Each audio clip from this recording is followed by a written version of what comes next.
Thank you, Yoni.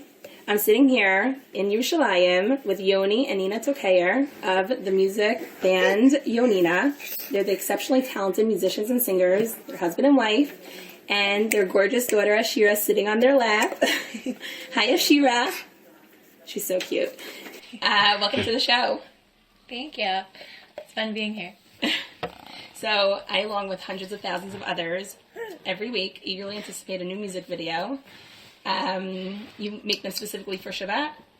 We try and sort of usually post it towards the weekend, so people can have a moment of Shabbat atmosphere. So nice. So tell me, what is it about your music that you think, don't be humble now, what about your music do you think is so relatable or so appreciated by the public that they feel the need to share it and share it with all their friends? That's a good question. Yeah. We ask ourselves that a lot. I think we actually don't know. I think it's just maybe the simplicity in a way, because we're just sitting at home. It's kind of in a way we're friends with everyone. We're just sharing songs and not putting out anything official. We just film it from our iPhones. We usually don't do too many takes, and I guess that comes through. People feel like it's real. We hope. No, it's definitely real. It's sincere, and your harmonies are gorgeous. And I'm just going to let you know what I think is so beautiful about your music. But I think really just talking to friends, reading comments, people really appreciate the natural, how you relate to the baby in the videos, or how you relate to each other, and it's so beautiful. Is there one music video that you think has had one or two or three or four that has had the biggest impact so far? I'd definitely say two. Yeah, which one day and Modani. Yeah. We had two main videos that really sort of. That's Ashira. Do you see? She's already so musical. She's singing. She's singing. I think we had two main videos that really sort of got us out there. Mm-hmm. One of them was One Day, which... By Matisyahu? Yeah, by Matisyahu, which got 1.7 million views on our page alone, and it was reposted by a few other pages, and altogether probably got up to 30 million views. That's amazing. Which is a number we can't even imagine. It's crazy. And I'm sure even it went beyond that.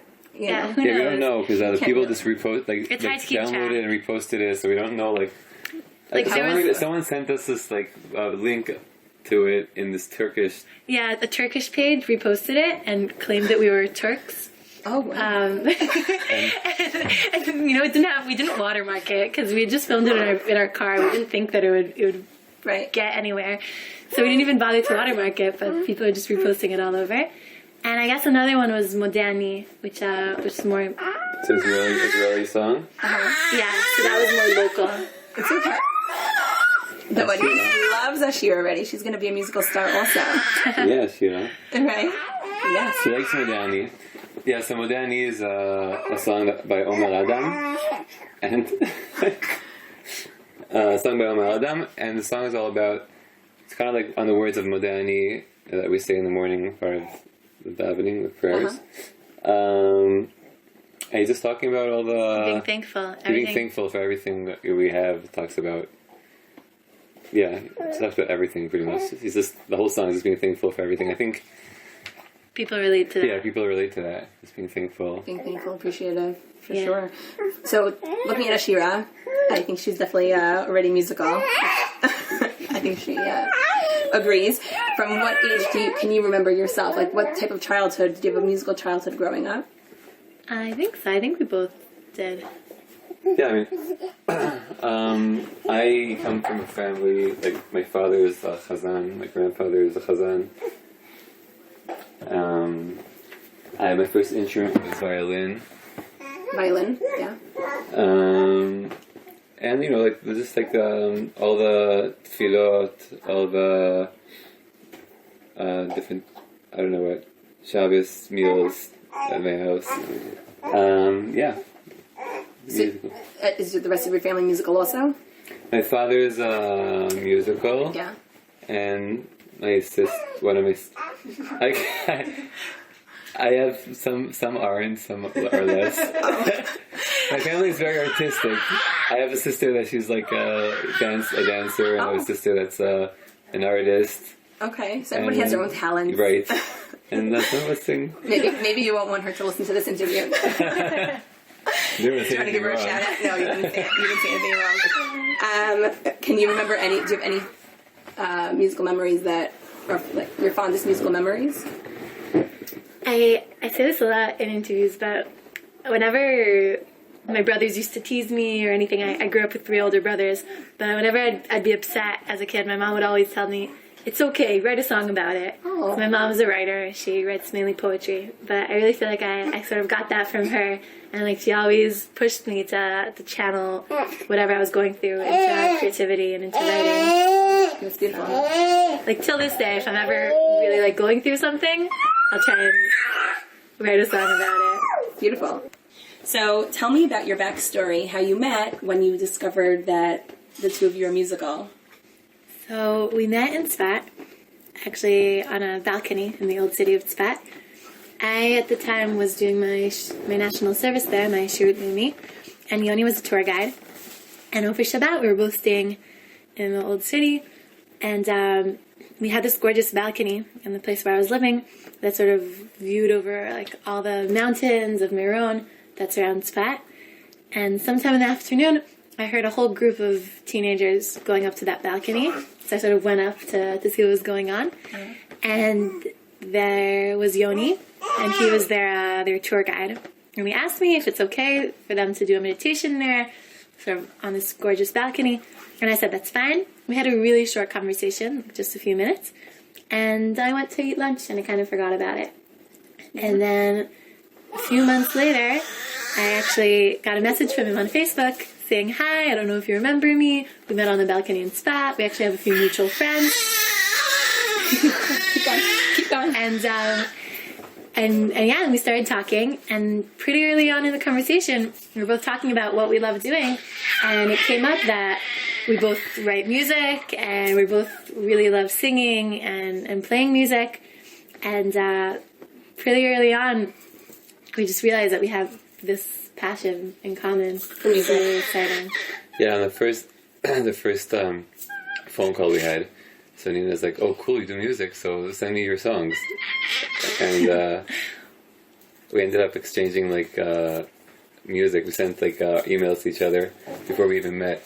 Oh wow. And I sent a bunch of songs. I wanted to know if it was worth meeting him, so... Just you have a good enough voice. I had to audition him. But I actually loved... You're singing. I loved the songs that he sent me, and it got me really... It really made me want to meet him. So that got us off to a good start.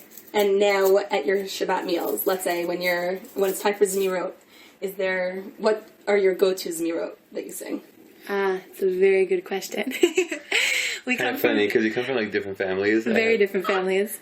I'm like we have like, my family is very traditional about like the songs we sing. We have like this like tradition to sing certain songs. They have these tunes that no other Jew in the world knows if they're not from their family. They're kind of like a cult in that sense. And they're beautiful tunes. They're just, nobody else is familiar with them. Yeah. So it took me about our first year of marriage to learn the tunes. Yeah. So we sing part of that. And then my family is sort of like gathered Zemirot from all over. We don't really have like a set tradition. So one song is like to the tune of the Beach Boys, and one song is to the tune of Bumblebee Tuna, this ad, and kind of like, so it's very eclectic. It's like a mix of like tradition and Beach Boys. Yeah. So that's a lot. Sounds like a lot of fun. Yeah. So I'm holding your gorgeous daughter Ashira. Does she have a favorite lullaby that you sing? And are there any lullabies that you would suggest to other parents putting their babies to bed? What's your favorite lullaby? So I don't know. I think we kind of switched. Like we started to sing Hamalach, and We still do. we sing, but I think the song that really calms her down is a song that we actually put out called Ava. That whenever we drive in the car, even, and she gets like fussy or something, if we put on that song, she just calms down. Do you put your own music on? Our own music for her. Wow. That sounds kind of funny. Yeah. What? I think she's heard it so many times and she recognizes that it's us. I think it soothes her. Calms her down. So Nina, talking about lullabies, you have a very funny story that you want to tell us. So, Johnson's Israel, sort of like the baby product company, reached out to us a while ago and asked us if we could write a lullaby for one of the events that they were having. And we gladly agreed. We sat down, we wrote the song, and then they asked us to send them just like a rough version, a rough recording, so they could sort of give us feedback on it and tell us if they liked it or not. So we recorded it on our phones. We were both sitting there and singing it. And of course, our baby was with us, because she always is. Just like she is now. And in the recording, you could like hear her in the background the whole time making noises and talking to herself, sort of like you can hear on the interview. And we were kind of embarrassed about it. And Don't be embarrassed. I think everybody's enjoying hearing we hope it doesn't bother anybody.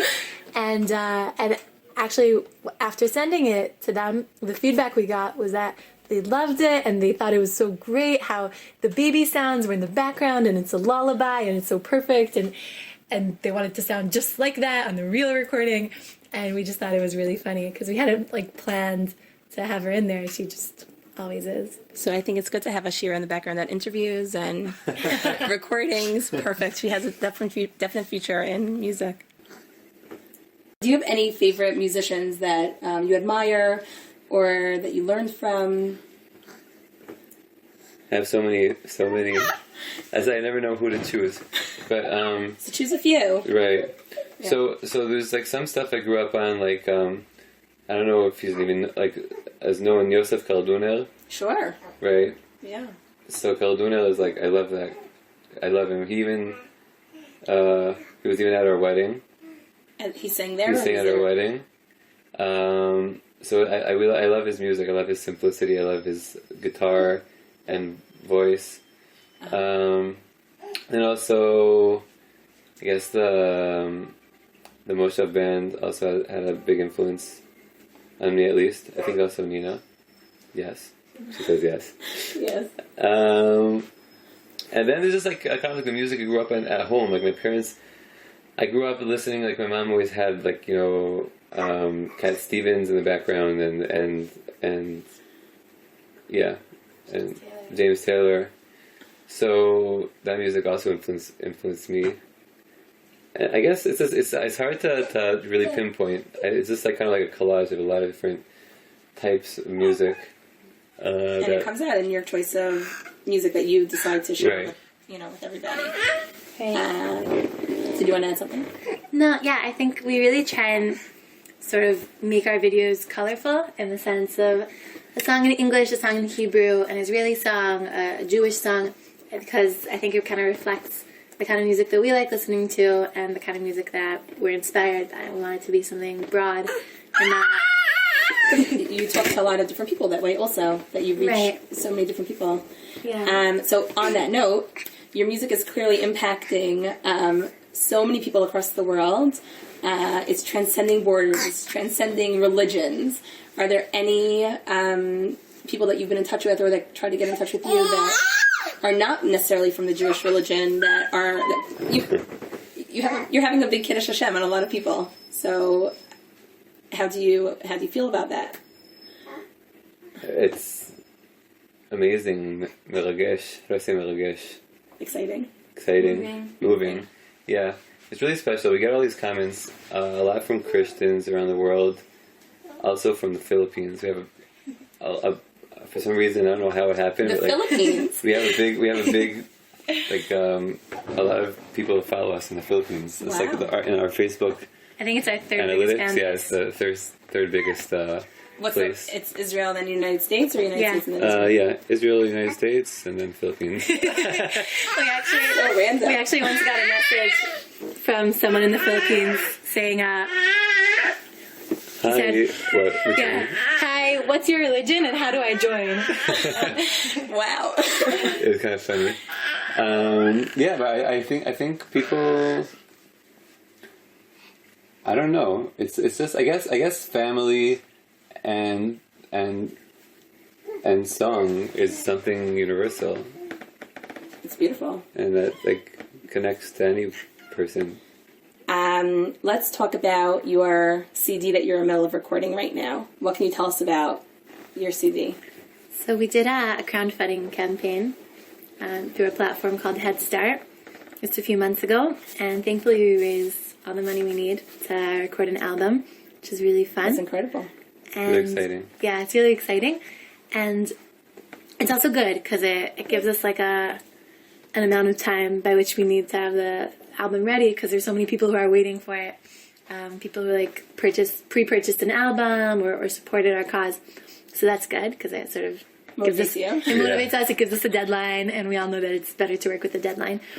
And the album is going to be a compilation of music that Yoni wrote, music that I wrote, music that we wrote together, and we're even sort of backtracking to music that we both previously recorded before we even met each other. So we're like including the songs that we sent each other. Yeah, that those night. 2 songs that we sent the first night we met. Oh, We that's just so finished special. today recording the song Nina sent me. I added vocals to it. Can you tell us what the name of it is? Yeah, it's called Mamtinim. It's about waiting for better days. Beautiful. So these songs that are going to be on the CD are these songs that people can hear at your upcoming events that you're having? You're having events and then you're having a tour. So tell us about the events and the tour. Right. So we've been doing concerts now for a few months, and during our concerts we also sing some of the covers that we've done on Facebook and YouTube, things that people are familiar with and they like. And we also do we also play our original music so that our crowd can get to know the songs that are going to be on our coming album. We actually have 2 main shows coming up in the next month. We have one show on December 6th in the Berale, which is more like up north, and in the north of Israel, in a kibbutz called Lavot Chaviva. And we have another concert on the 29th of December in Ra'anana. It's a full concert of ours, except that It's a fundraiser also. exactly all the money that we're gonna raise through this concert is going to a really great organization called Ten Gav, which helps specific cases of people in need that were referred to this organization by social workers, and 100% of the donations go to these specific cases in need.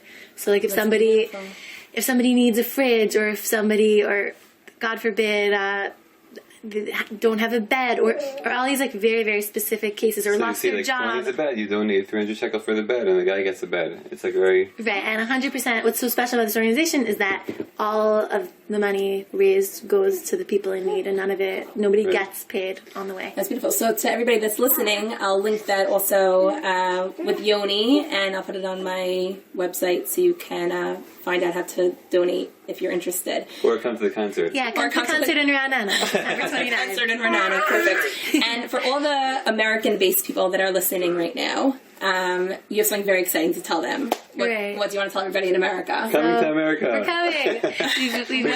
We want to come to America. We've been receiving a lot of requests from our U.S. Following to perform in the U.S. So we're hoping to come in the end of the summer. So probably like mid-August to the beginning of September. And we don't have exact dates yet. But first of all, we're open to invitations for private events or invitations to perform in. And you can find your information on your Facebook page? Yes, you can find all the information on our Facebook page. We'll be posting as we go along, but you want to tell everybody what's your Facebook page? Just Yonina, right? Yonina in Hebrew or in English on Facebook, or facebook.com/Yonina Music. And we know for sure that we're going to be coming to the New York area, and hopefully also to California, maybe a few other places. So stay tuned. Yeah, so we're open for booking concerts. We're coming and we want to book the concert. So anyone that wants to talk to us about that, just send an email to Yonina Music, and we'll be happy to get back to you. YoninaMusic@gmail.com. Amazing. So I'm sure that the American fan base is going to be thrilled that you'll get to share your gorgeous music with them. Before we end off, I'm going to ask each of you, what is your Israel happy place? Who wants to start? Who starts? I think my Israel happy place is probably the balcony where we met in Svat. Oh, that's so special. It's yeah, I mean, it was. I really loved it even before we met there, but now that that's the place where we met, it got even so much more of a meaningful, yeah, to me. It's just beautiful. It's peaceful. It's my place of clarity. I've written a bunch of songs on that balcony. I've had some great deep conversations on that balcony. It's just, I feel like whenever I need to clear my head, that's the place to be. It's that on the balcony. Beautiful. And Yoni, what's your favorite? My favorite happy place is a place called Tel Tzuba. It's right outside of Yerushalayim, a place called Tzuba. And over there there's like this ancient archaeological mount that is still like the ruins over there with like ancient buildings and stuff with an amazing outlook on all the mountains of Jerusalem. And I used to spend there even Shabbatot with my friends. And we used to just like, everyone found like a ruin or a room in the room. Okay. And it's just a beautiful, beautiful place. Yeah, Tel Tzuba. It's not so known. It's kind of secret. But now you guys now they know. Sorry. Well, it was really, for me especially, I'm a tremendous fan. I really want to wish you all the hatzlacha and success in continuing to have a beautiful hashpah on the world at large with your gorgeous music. Amen. And also, if anyone that sends us messages on Facebook for all like the warm and positive messages, it's just a beautiful thing. So for everyone to know, they actually read their messages. We do. Sometimes it takes us a while to get back to people, just because thank God our lives are so packed now, and there's a lot of you. But it really means so much to us. So they really love the fan base. Well, thank you guys for sitting down with me, and thank you, Yoni. Back to you.